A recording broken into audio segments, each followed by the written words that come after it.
கதையின் ஆரம்பத்தில் டெடி என்ற மனிதனை பார்க்கிறோம். யார் மிகவும் போலந்தின் பிரபல குத்துச்சண்டை வீரர். ஆனால் தற்போது டெடி சிறையில் அடைக்கப்பட்டு சிறை வரிசையில் நிற்கும்போது அவர் தனது பழைய நாட்களை நினைவு கூர்கிறார். இப்போதிலிருந்து சில மாதங்கள் முன்னதாக டெடி தனது முழு நாளையும் கழித்தார் குத்துச்சண்டை பயிற்சி.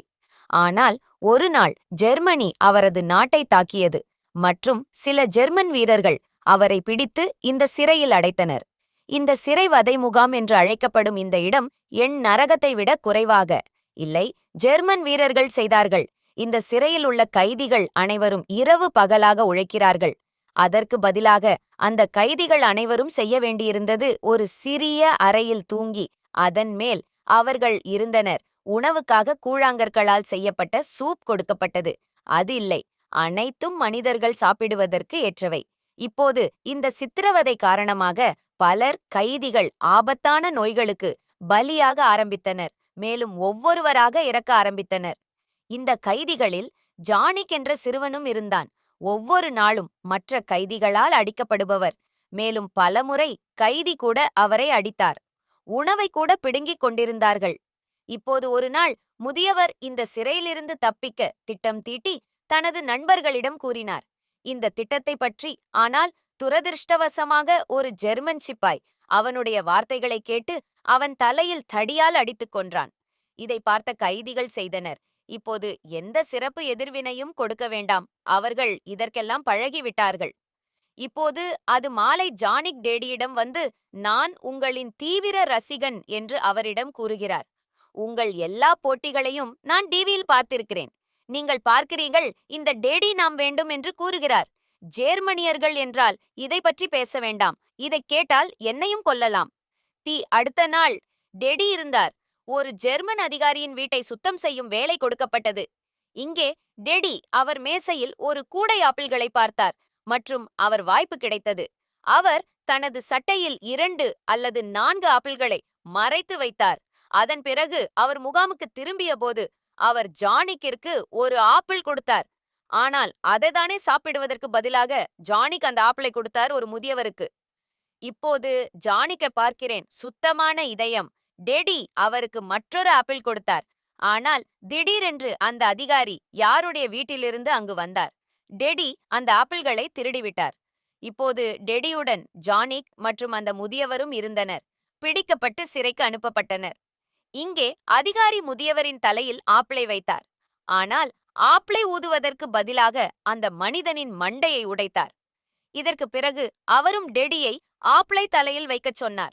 ஆனால் அதற்கு பதிலாக டெடி அவர் ஆப்பிளை மகிழ்ச்சியுடன் சாப்பிட ஆரம்பித்தார். இப்போது அவரது துணிச்சலைக் கண்டு அந்த அதிகாரி மிகவும் வியப்படைந்தார். மேலும் அவர் டெடியின் உயிரை காப்பாற்றினார். இருப்பினும் அவர் ஜானிக் மீது இரக்கம் காட்டவில்லை. மேலும் டெடியின் கண்களுக்கு முன்பாக அவருக்கு பல கசையடிகளை கொடுத்தார். இப்போது மிகவும் அடித்ததால் ஜானிகான் இதை பார்த்ததும் டெடிக்கு அதிக காய்ச்சல் ஏற்பட்டது.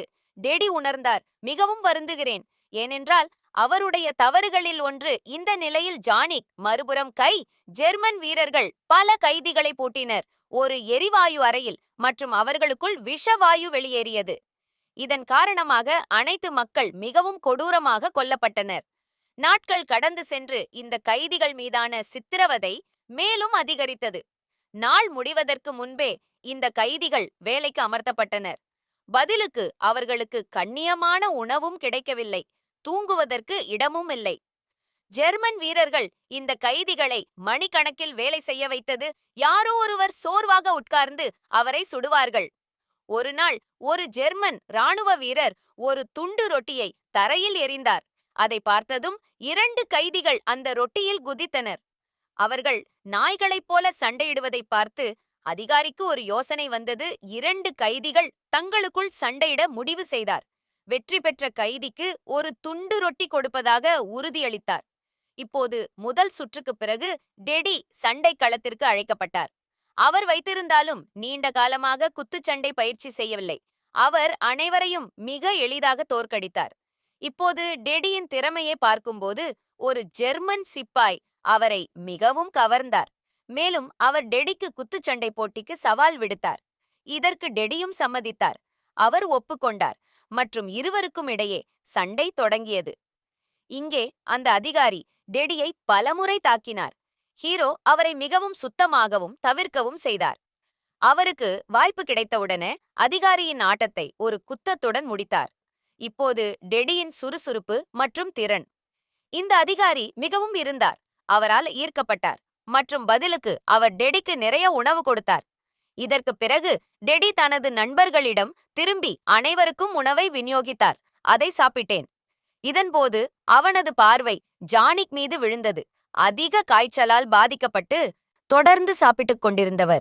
உண்மையில் குறைவான உணவு மற்றும் ஓய்வு இல்லாததால் ஜானிக் நிமோனியாவால் பாதிக்கப்பட்டார். சரியான நேரத்தில் சிகிச்சை அளிக்கப்படாவிட்டால் அவர் இறந்திருக்கலாம். இதை நினைத்துக்கொண்டு டெடி ஜெர்மன் அதிகாரியிடம் சென்றார். மேலும் அவரிடம் ஜானிக்கின் நிலை குறித்து கேட்டறிந்தார். கொஞ்சம் கூடுதலாக கேட்டார். நிமோனியாவிற்கு உணவு மற்றும் மருந்து. இப்போது இங்கே அதிகாரி கூறுகிறார், நான் உங்கள் கோரிக்கைகள் அனைத்தையும் நிறைவேற்றுவீர்கள். ஆனால் அதற்கு பதிலாக நீங்கள் செய்ய வேண்டும் எனக்கு ஒரு சிறிய வேலை. இதற்கு பிறகு அவர் டெடியுடன் தனது உயர் அதிகாரிகளிடம் வந்தார் மற்றும் அவரது குத்துச்சண்டை பற்றி அவர்களிடம் கூறினார். அதை பற்றி கூறினார். உண்மையில் இந்த அதிகாரி ஏற்பாடு செய்ய விரும்பினார். சிறையில் டேடிக்கு சண்டைகள் அவரை உருவாக்குகின்றன. நாட்டின் சிறந்த போராளியுடன் சண்டையிடுங்கள். ஜேர்மன் வீரர்கள் சில பொழுதுபோக்குகளை கொண்டிருக்கலாம். இப்போது மணிக்கு முதலில் இந்த அதிகாரிகள் அப்படி ஒரு என்று நினைத்தார்கள். மெல்லிய மனிதனை யாருடனும் ஒப்பிட முடியாது. ஆனால் இந்த அதிகாரி அவரிடம் கேட்டபோது அவர் டெடிக்கு ஒரு வாய்ப்பு கொடுக்க தயாராக இருக்கிறார். சில நாட்களுக்குப் பிறகு டெடி செய்யப்பட்ட சிறையில் சண்டை ஏற்பாடு செய்யப்பட்டது. ஒரு தொழில்முறை போராளியுடன் சண்டையிடுங்கள். இப்போது முதல் சுற்றில் டெடி அவர் கொஞ்சம் தோற்கடிக்கப்பட்டார். ஆனால் இந்த போதிலும் அவர் ஒரு புத்திசாலித்தனம் செய்தார். மீண்டும் வந்து இரண்டாவது சுற்றில் தனது எதிரியை தோற்கடித்தார். இப்போது டெடியின் திறமையைக் கண்டு அனைத்து ஜெர்மன் வீரர்களும் இருந்தனர். அவர் மற்றும் ஜெனரலின் மகன் ரூடி மீது மிகவும் ஈர்க்கப்பட்டார். டெடியின் சண்டை மிகவும் பிடித்திருந்தது. போட்டிக்கு பிறகு டெடிக்கு வெகுமதியாக நிறைய உணவு கிடைத்தது. மேலும் குதிரை லாயத்தை பராமரிக்கும் பொறுப்பு வழங்கப்பட்டது. தீ அதிகாரி மேலும் அவருக்கு குத்துச்சண்டை கையுறைகளை வழங்கினார். அதனால் டெடி நேரம் கிடைக்கும் போது குத்துச்சண்டை பயிற்சி செய்யலாம். அன்றிரவு டெடி சிறைக்குச் சென்றார். அவரது கட்டுக்காக மருத்துவமனை. அவர் அங்குள்ள மருத்துவமனைக்கு சென்றார். மருத்துவரிடம் நிமோனியா மருந்து கேட்டார். இப்போது இந்த மருத்துவரும் இருந்தார். மிகவும் அன்பானவள். அதனால் அவள் டெடிக்கு நிமோனியா மருந்து கொடுத்தார். இதற்கு பிறகு டெடி நோயாளிகள் அனைவரும் இருந்த சிறை அறைக்கு வந்தார் வைத்திருந்தார். இந்த நோயாளிகளின் கூட்டத்தில் அவர் ஒரு பெரிய சிரமத்துடன் ஜானிக் கண்டுபிடித்தார். தன் கைகளால் மருந்து கொடுத்தான். இதற்கு பிறகு அவர் ஜானிக்கின் எஞ்சிய மருந்துகளை மருத்துவரிடம் ஒப்படைத்தார். வேகமாக அங்கிருந்து வெளியேறினான்.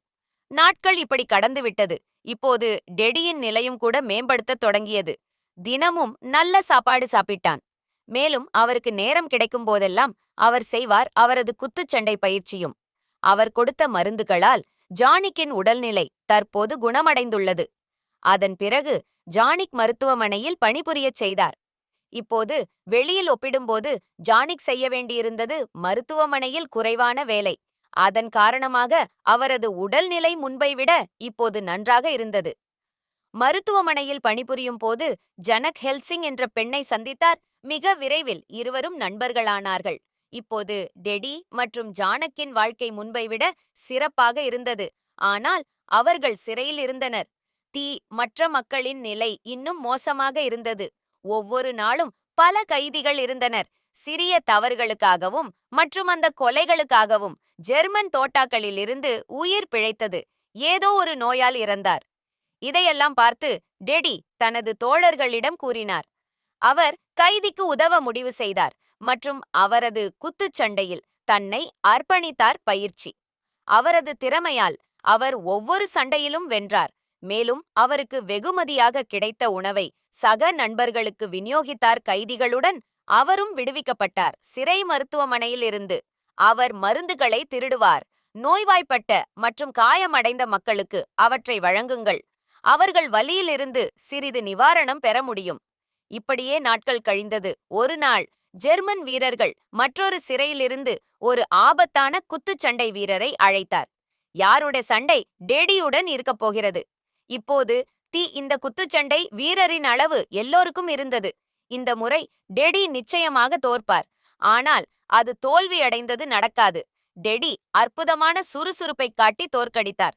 அவரது கடுமையான எதிரி மேலும் தனது வெற்றி பயணத்தை தொடர்ந்தார். சண்டைக்குப் பிறகு டெடிக்கு நிறைய உணவு கிடைத்தது.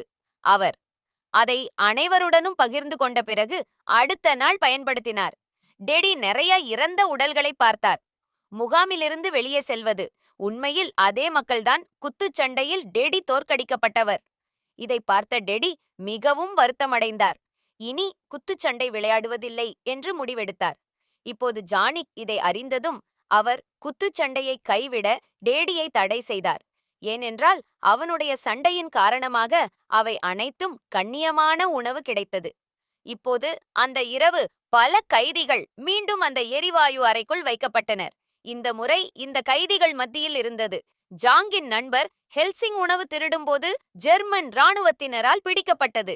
இங்கு ஒரு ஜெர்மன் அதிகாரி தனது துப்பாக்கியை லாட்சியாவை நோக்கி காட்டினார். அவளது